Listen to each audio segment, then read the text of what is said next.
บ้านในออกนี่เลยยืมมาชูชูเพจบอร์ดมาเกียดบ่าบอร์ดคือตียอมันจังในออกนี่นะให้บอร์ดนั้นยืมเฟื่อปีดองตำนังให้จังปัญหาบอกวิการละมุนไปดัดพุยซิปให้วิชัยตรองสเตอร์จำนวนปีกรอบประเภทอันมุ้ยประเภทเปย์มุ้ยตรองสเตอร์นั่งได้ปูการบอกวิเฟื่อไอ้มาเตอร์มุ้ยมาเตอร์บอทไว้มุ้ยมาเตอร์บอทนำจังมาเตอร์ยังบัวไปบัวสามมันคือปลาตรองสเตอร์ไปชนะนะเรายังบอกพุยซิปเมื่อพุยซิปปีนี้ดัดบ่าละมุนทดสอบดัดได้มาตายบานทอดในออกนี่เตะบ่าละเวียดดัดเกียดจังไปดัดจังยังใช้มือดีโยนมือเพลิงบกดอกไปแต่ทาเวียฉลองอดมายังบอกขึ้นฉลองเตะจังไปในทางในคลองนั้นไปเด็ดพอดดีโยนตั้งตื้อคือวิโจต่อยตรองสเตอร์เนี่ยจังยังบอกมือตรองสเตอร์นั้นที่ประเภทไปอันไปนั่งอันไปอันจังตรองสเตอร์นี่คือวิโดยขี้เนี่ยจังไปในทางยังบอกใบนั่นคือยังมือตั้งนะอันนั้นเขาเนี่ยนั่งเขาใหญ่บ่ายให้ยังบอกขึ้นเขาคือยังดอไปใส่มาจังในคลองประเภทบอลนี่จะหายทา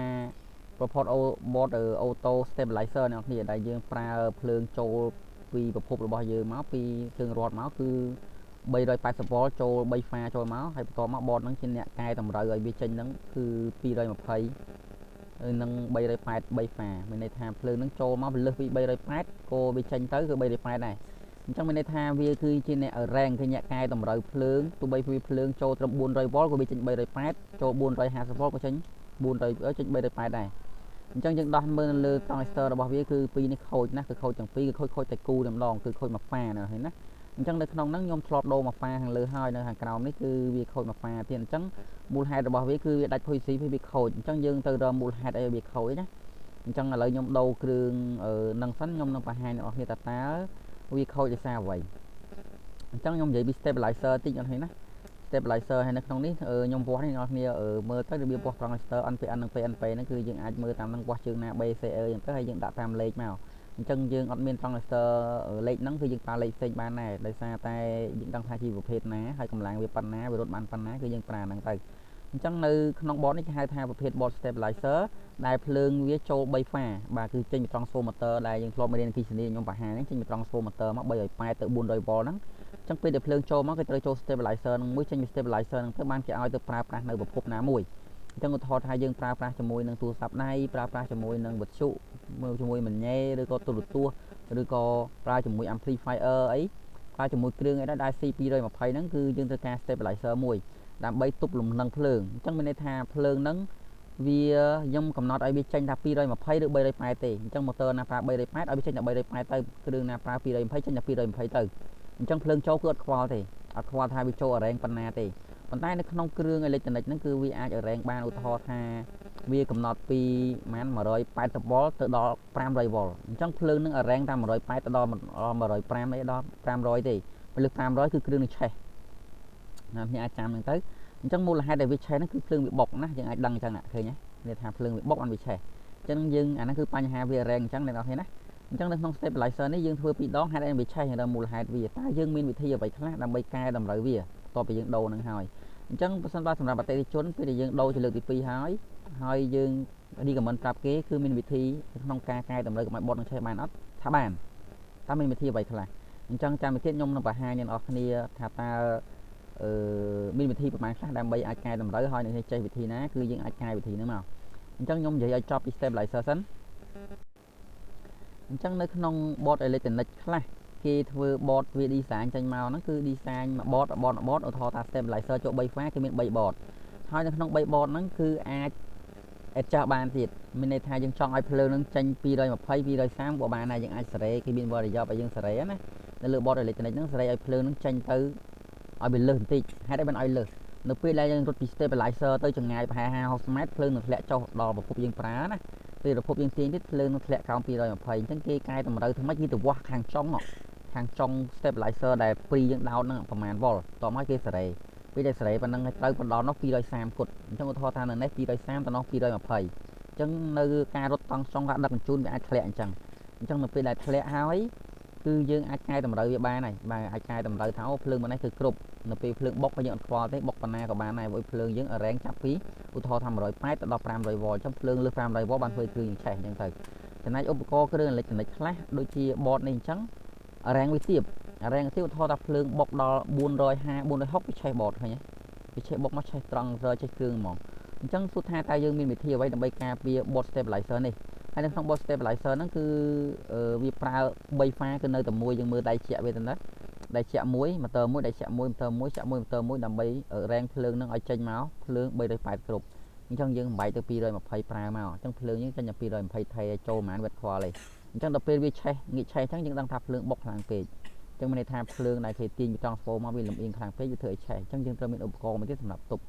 អញ្ចឹងវិធីសាស្ត្រនៅការទប់របស់វាគឺនៅពេលដែលយើងដូរគ្រឿងត្រង់ Master អស់ហើយយើងវាស់ឆាយអភ័យផ្សិតខូចហើយយើងបើសិនមកតេជនគេរីកមិនថាគួរតែប្រើគ្រឿងអ្វីដើម្បីទប់មកឆេះអញ្ចឹងវិធីទី1សម្រាប់យើងគឺយើងអត់ប៉ះពាល់បតទេវិធីទី1គឺសម្រាប់យើងគឺយើងអាចប្រើឧបករណ៍ផ្សេងមួយទៀតគឺសម្រាប់ទប់អញ្ចឹងយើងត្រូវដឹងថាតើច្រកដែលចូលហ្នឹងចូលត្រង់ Master 3គ្រាប់ហ្នឹង3គូហ្នឹងណាវើឆ្វេងមើលស្ដាំហ្នឹងវាចូលបជាមកភ្លើងប្រហែលវ៉ុលយើងមើលវាដាក់ភ្លើងនៅក្នុងឧទាហរណ៍ថាភ្លើង12វ៉ុលអញ្ចឹង motor ស៊ី12វ៉ុលហើយអញ្ចឹងហេតុអីបានវាអាហ្នឹងឆេះអញ្ចឹងវាភ្លើងលើ12បានវាឆេះអញ្ចឹងសួរថាភ្លើងលើ12ហ្នឹងវាបុកលើអញ្ចឹងតែយើងធ្វើមិនឲ្យភ្លើង12ថេអញ្ចឹងយើងដឹងថាខាងក្រោយហ្នឹងគាត់จะប្រើត្រង់ transformer ពួកអីត្រង់ transformer ខ្ញុំសពប្រាប់បងប្អូនគ្នាហើយកាលណាភ្លើងចូលខ្លាំងចេញខ្លាំងចូលតិចចេញតិចទោះបីយើងរុំចំនួនជុំយើង220មែនប៉ុន្តែដល់ពេលភ្លើងបុកខ្លាំងមកបុកពេលហ្នឹងវាអត់ឆេះ transformer ទេប៉ុន្តែភ្លើងចេញទៅគឺវាបុកទៅខ្លាំងអញ្ចឹងវាធ្វើឲ្យគ្រឿងអេឡិចមិនទាំងឆេះអញ្ចឹងវិធីដែលទី1គឺយើងគឺកែតម្រូវឲ្យភ្លើងចូល transformer ហ្នឹងដែលវាចេញ12វ៉ុលហ្នឹងគឺថេអញ្ចឹងឧទាហរណ៍ថា220ថេអញ្ចឹងថេយើងធ្វើម៉េចយើងត្រូវប្រើអីយើងអាចប្រើអូតូវ៉ុលមួយទៀតសម្រាប់ជាលំនឹងឲ្យវានៅពេលដែលភ្លើងបុកមកគឺអូតូវ៉ុលហ្នឹងរ៉េងគឺឲ្យលំនឹង220ហ្នឹងវិធីទី1នៅរ៉េងគឺចេញមក220ថេទៅបីភ្លើងចូលប្រហែលគាត់អត់ខ្វល់ហើយយើងកំណត់ថាឧទាហរណ៍កំណត់500វ៉ុលអញ្ចឹងភ្លើងចូលក្រោម500វ៉ុលមកគឺវាធ្វើការចេញ220ណាវិធីទី1បង្ហាញអ្នកនរគ្នាចំណែកវិធីទី2គឺយើងអាចប្រើប្រភេទ power supply ដែលអូតូវ៉ុលដែរដែលភ្លើងចេញមកបូកដក12វ៉ុលដែលយើងប្រភេទ power supply switching អ្នកនរគ្នា switching power supply ហ្នឹងវាចូលរ៉េងឧទាហរណ៍ថារ៉េងទៅដល់450វ៉ុល220អាចរ៉េងទៅដល់250វ៉ុលឬក៏300វ៉ុលរ៉េងវាពី170ទៅដល់300វ៉ុលហ្នឹងទៅយើងអាចដាក់រ៉េងប្រើជាមួយ power supply ហ្នឹងក៏បានដែរបាទវិធីទី2ហើយវិធីទី3គឺយើងអាចប្រើដូចជាប្រភេទ UPS ក៏បានដែរអ្នកគ្នាតែ UPS យើងមានអគុយផ្សេងទៀតណា UPS គួរមានរ៉េងណាតែទៀមទាឲ្យប្រើ online UPS គ្នានឹងគ្នាអាចប្រើ interactive UPS ឬក៏ offline UPS បានទេយើងត្រូវការប្រើ online UPS ពួក online UPS ភ្លើងវាចូលរ៉េងវាមានកំណត់របស់វាដែរថាពី175វ៉ុលទៅដល់280វ៉ុលរ៉េងវាអញ្ចឹងណាអញ្ចឹងនៅក្នុងហ្នឹងប្រភេទ UPS វានឹងរ៉េង output វា220ថេអាហ្នឹងយើងសម្រាប់ខាង input ណាខ្ញុំនិយាយខាង input ឲ្យ transformer អញ្ចឹងយើងអាចប្រើវិធី3ហ្នឹងទី1អាចប្រើ auto wall stabilizer ហ្នឹងសម្រាប់ទប់វាទី2យើងអាចប្រើជាមួយនឹង UPS ប្រភេទ online UPS ហើយទី3គឺយើងអាចប្រើ switching power supply ដែលមាន array auto ដែលចេញមកភ្លើងនឹងថេអញ្ចឹងយើងអាចប្រើអញ្ចឹងក៏បានដែរបាទហ្នឹងនិយាយតែ input សម្រាប់ input ណាយើងអាចកែអញ្ចឹងបានវិធីមួយទៀតយើងអត់ចង់ធ្វើអញ្ចឹងយើងចង់កែ output អញ្ចឹងចង់កែ output នៅពេលដែល output របស់យើង input របស់ transformer យើងនិយាយហើយឡើយយើង output transformer អញ្ចឹង transformer របស់យើងពេលដែលវាចេញមកគឺវាចេញភ្លើងចំនួន12វ៉ុលអញ្ចឹង12វ៉ុលហ្នឹងយើងចង់ឲ្យ12វ៉ុលថេយើងធ្វើម៉េចយើងអាចប្រើ regulator ខ្ញុំឧទាហរណ៍ថា regulator ប្រភេទ7812 7912អញ្ចឹងវាចេញភ្លើងដក12វ៉ុលបូក12វ៉ុលអញ្ចឹងនៅពេលដែលភ្លើងចេញ12វ៉ុល12វ៉ុលវាចូលរ៉េងចាប់ពី24ថា30វ៉ុលចុះ maximum 30វ៉ុល30វ៉ុលអញ្ចឹងភ្លើងកាលណាត្រឹម30វ៉ុលចុះគឺវាចេញ24ហើយកាលណា30វ៉ុលច្រើនវាធ្វើឲ្យផ្ទុះអាហ្នឹងគឺជាគោលការណ៍មួយដែរដែលខ្ញុំបង្ហាញដល់អ្នកនេះវាមានរ៉េងអូតូដែរអញ្ចឹងយើងអាចប្រើ regulator សម្រាប់ទម្លាក់វាក៏បានអញ្ចឹងនៅក្នុងវិធីនៅក្នុងការទម្លាក់ហ្នឹងគឺវាមានវិធីសាស្ត្រខុសគ្នាអ្នកនរគ្នាណាគឺអាចប្រើអញ្ចឹងក៏បានវិធីមួយទៀតសម្រាប់ប្រភពគឺយើងអាចប្រើវិធីមួយទៀតបានដែរគឺយើងអាចរៀបប្រភេទ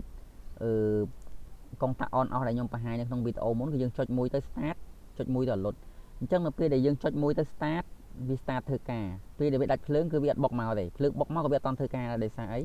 យើងអត់តន់ចុច start អញ្ចឹងប៊ូតុង on off នៅក្នុងមេរៀនមុនដែលខ្ញុំបង្ហាញដល់អ្នកគ្នាអំពីមេរៀនមុនហ្នឹងគឺខ្ញុំបាននិយាយឲ្យរបៀបធ្វើកុងតាក់មួយដើម្បីចុចមួយ on មួយ off ហ្នឹងគឺដើម្បីការពារអញ្ចឹងឧទាហរណ៍ថានៅខេត្តឆ្ងាយចាស់អ្នកនៅខេត្តពេលដែលភ្លើងបុកមកគឺលេខនេះគឺឆេះហើយគាត់អាចបានបិទណាអញ្ចឹងដើម្បីធ្វើវិធីបិទបើកបានគឺខ្ញុំរៀបនៅក្នុងមេរៀនហ្នឹងគឺខ្ញុំប្រើកុងតាក់ទ័រមួយប្រើកុងតាក់2គ្រាប់ហើយកុងតាក់ទ័រហ្នឹងគឺខ្ញុំប្រើ NONC បន្ទាប់មកពេលខ្ញុំចុចកុងតាក់ហ្នឹងបានវាកុងតាក់ទ័រហ្នឹងបឺតឲ្យភ្លើងមកបាទខ្ញុំអត់ចុចវាអត់មកទេអញ្ចឹងយើងអាចប្រើ option នេះសម្រាប់អតិថិជនគឺយើងរៀប option ហ្នឹងបន្ទាប់មកយើងប្រើ timer delay អញ្ចឹងនៅពេលដែលភ្លើងបុកមកវឹបហ្នឹងវាអត់ធ្វើការទេយើងឲ្យវា delay ប្រហែលសកុំឧទាហរណ៍10សកុំឬ5សកុំអញ្ចឹងនៅពេលដែល delay timer 10សកុំមក5សកុំបានវាវាយភ្ជាប់ឲ្យភ្លើង220មកឲ្យ transformer អ ចឹងអ្នកគ្នាអាចទៅមើលវីដេអូហ្នឹងទៅអាចធ្វើបានហើយកន្លែង XP ហ្នឹងគឺវាអស់លុយតិចទៀតបាទអញ្ចឹងយើងចង់ timer ក៏បានមិនបាច់ដាក់ក៏បានហើយយើងអាចរៀប option 2អីគេក៏បានឧទាហរណ៍ថាខ្ញុំប្រាប់អតិថិជនថាឥឡូវហ្នឹងខ្ញុំត្រូវការប្រើវានេះពេលដែលភ្លើងដាច់គឺអ្នកឯងមិនភ័យ5សកងក្រោយឬ10សកងក្រោយវានឹងភ្ជាប់អូតូមកដើម្បីការពារឧបករណ៍អ្នកឯងឆេះអញ្ចឹងណាអញ្ចឹងយើងដាក់ timer គេមួយវិធីមួយទៀតបើសិនបើអត់ដើរទេអ្នកឯងទៅចុចប៊ូតុងក្រហមនេះចុចទៅគឺវា start មកប៊ូតុងនឹងដើរអញ្ចឹងយើងធ្វើ option 2ឲ្យគេអញ្ចឹងទៅអញ្ចឹងឧទាហរណ៍ថា timer ខូចគេអាចចុច menu បានណាឧទាហរណ៍ភ្លើងដាច់ភ្លើងភ្លឹបវាបុកភ្លើងបុកមកវឹបភ្លាមបាទកាលណាបុកមកភ្លាមទៅយើងអាចយកដៃយើងទៅចុចប៊ូតុងទៅវាភ្ជាប់ contactor មកឲ្យភ្លើងមកឲ្យ transformer អញ្ចឹងវិធីសាស្ត្រកែរបស់យើងអាចកែខាង AC ក៏បានខាង DC ក៏បានសរុបមកវិញអញ្ចឹងបើខាង DC គឺយើងអាចប្រើ regulator ប្រភេទ7812 7912ហើយចំណែកខាងចូលយើងអាចប្រើជាមួយ UPS ក៏បាន auto stabilizer regulator ក៏បានយើងអាចប្រើជាមួយនឹងប៊ូតុងដែលខ្ញុំនិយាយហ្នឹងក៏បានដែរប៊ូតុង start ហ្នឹងដែលមាន timer និងប៊ូតុងអត់ start ដែលមាន timer ឬក៏យើងអាចសរសេរជា code program ឲ្យគេក៏បានដែរសម្រាប់ rank ហ្នឹងគឺអាចមានច្រើនអញ្ចឹងអូខេអ្នកនរគ្នាអញ្ចឹងនៅក្នុង board នេះគឺការជួសជុលគឺងាយទេសាមញ្ញទេប៉ុន្តែអ្វីដែលសំខាន់គឺខ្ញុំឲ្យអ្នកនរគ្នាយល់អំពីរបៀបនៃការកែអញ្ចឹងដើម្បីឲ្យអ្នកនរគ្នាអាចកែបានលុះត្រាតែអ្នកនរគ្នាយល់ពី sequence មួយដែលខ្ញុំនិយាយមិញនេះបាទយើងអាចកែបានសម្រាប់ខ្ញុំក៏អត់បញ្ហាទេតែសម្រាប់អ្នកនរគ្នាត្រូវយល់អីគេ UPS ហ្នឹងវាធ្វើការម៉េច auto stabilizer ហ្នឹងអាទូចនេះវាធ្វើការម៉េចណាហើយបន្ទាប់មកអាប៊ូតុង on off វាធ្វើការម៉េចអា regulator វាធ្វើការម៉េចឲ្យយល់ពីដំណើរការរបស់វាយល់ពីការជើងចាប់របស់វាបានចាប់ទៅវាដំណើរការត្រឹមត្រូវអូខេអ្នកនរគ្នាអញ្ចឹងមានតែប៉ុណ្្នឹងទេនៅក្នុងការបញ្យល់អំពីការជួសជុល board ហ្នឹងខ្ញុំចង់បង្ហាញតែនេះជាលក្ខណៈសំខាន់បាទដោយសារគេយកមកជួសជុលវា2ដងតំណឹងហើយខ្ញុំក៏មិនបានថតដែរតែឥឡូវនេះខ្ញុំថតនេះគឺដើម្បីឲ្យបញ្ជាក់ទៅអតិថិជនផងហើយបញ្ជាក់ឲ្យអ្នកនរគ្នាឲ្យយល់ពីរបៀបអញ្ចឹងផងអូខេយើងប៉ុណ្្នឹងចោះជួបគ្នានៅពេលក្រោយអ្នកនរគ្នា